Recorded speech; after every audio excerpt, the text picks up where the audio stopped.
copying in one exam may lead to disqualification of all the papers. Banyuma yo kuravira Abeegi ab'ishomero rya Kagadi Senior Secondary School uko bashomeri ku bana batwaza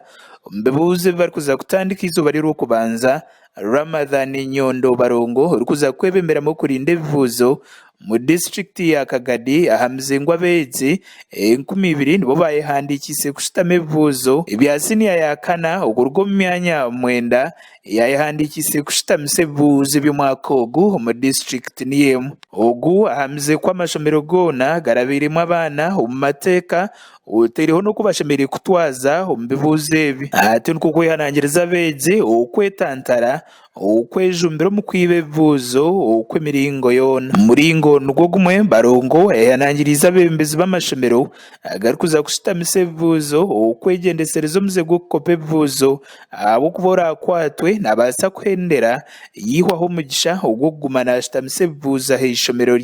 barabizemu ebikwetagisa abana biragiro ya UNEB yinde kuponderwa ya UNEB kandi bona babairo bona twabarabyamu and so tituine kweralikira kona abo kuba tukabasomesa kurungi abasomesa bakasomesa kurungi the scenario based questions zikwetagisa zakatichwa mu byaka twimanyira abana bayibarazemu kurungi nawe tukunira gukora kurungi amahubwo twikaliza abana 15 niba kwikara gukora exam cyo mwaka guno senior 4 nobutirabe kirikityo abebembezi b'amashomero agarumuri ya Kagadi Senior Secondary School,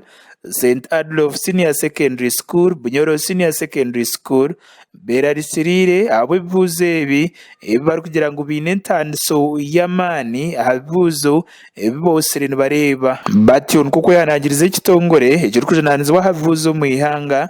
ukutwarizaje abana banyuma yo kushitama Ebibuuzo rundi kusoma kurabiramo abana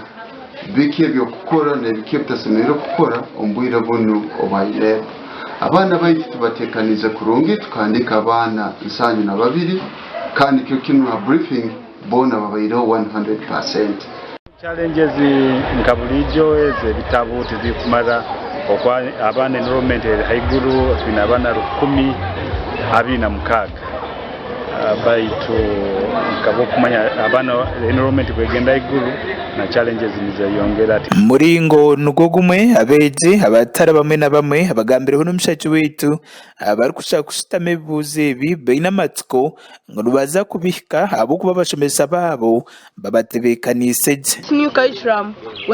Once you are given a paper you cannot fail to answer anything because it needs creativity. The student can be able to create his or her own answer from the head. I thank the Almighty Father who have enabled us to complete our briefing. And I also thank our teachers and the entire staff for the work done. Indeed, they have briefed us very well. The one you began looking for who is next, and now you became friends. And now you are planning to copy. Makuraga gacha kwa Andrew Musinguzi aba Sky TV agenshonga muri Kagadi.